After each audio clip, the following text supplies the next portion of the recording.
C'est déjà la rentrée littéraire, la déferlante de centaines de romans et des mots qui cognent parfois, ceux du nordiste Grégoire Delacour.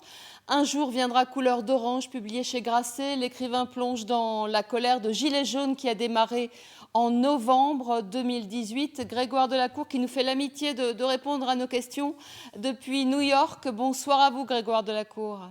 Bonsoir Christelle, bonsoir à tous. Alors, une image, un visage, quelle a été la toute première étincelle de ce livre?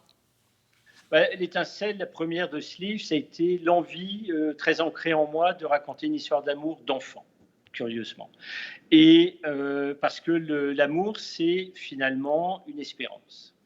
Et au même moment où j'ai cette idée, dans la rue, en bas de chez moi, des gens gueulent, des gens crient leur désespoir, leur colère. Ce sont les Gilets jaunes qui manifestent en novembre 2018. Et je vois dans cette colère une formidable espérance. Et je me dis, au fond, c'est comme l'amour, la colère, c'est un chant d'espoir.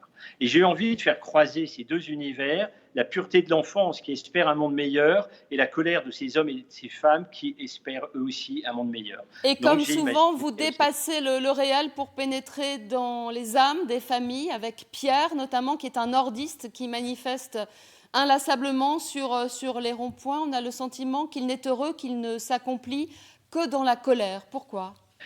Parce que les gens qui sont en colère ont souvent essayé beaucoup de choses, la tendresse, la politesse, la patience, et apparemment, ça n'a pas servi à grand-chose. Donc un jour, il y a cette colère qui leur est offerte, enfin l'expression de cette colère, par des manifestations, et les Gilets jaunes se réunissant au rond-point au départ, c'était quelque chose d'assez sérieux et joyeux à la fois. Pierre va se greffer à ces gens pour exprimer sa colère. Il y a des phénomènes de foule, on le voit avec les supporters de foot. Vous prenez les gamins individuellement, ils sont très sympas, etc. Vous les mettez ensemble, ça devient une meute qui exprime la colère. Donc Pierre, il va servir de la colère des Gilets jaunes pour exprimer son mal-être. Il va découvrir ses failles, ses chagrins d'être humain, ses chagrins d'époux, d'homme et de père, et il va essayer de les résoudre lui-même, puisqu'on se rend compte qu'il ne faut pas trop attendre des autres pour régler nos problèmes. Alors parlons de votre écriture. Comment la décrire? Nerveuse, resserrée, comme s'il y avait une urgence à écrire ce livre, comme s'il y avait aussi votre colère qu'il fallait coucher sur le papier, Grégoire Delacour. Oui, il y a une écriture un petit peu nouvelle et plus, presque envie de dire, plus engagée, littérairement parlant, dans mon travail, qui est sans doute aussi liée à un exil. Le fait que j'ai écrit ce livre loin de France, finalement, d'être loin m'a fait écrire plus près.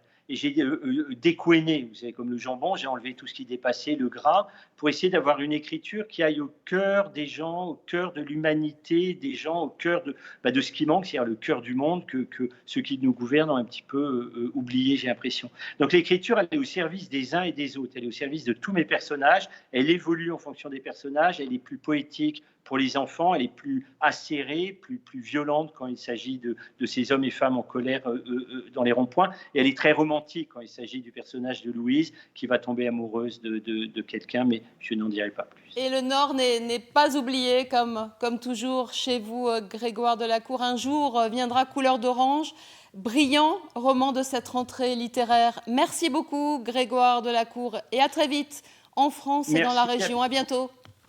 Au revoir.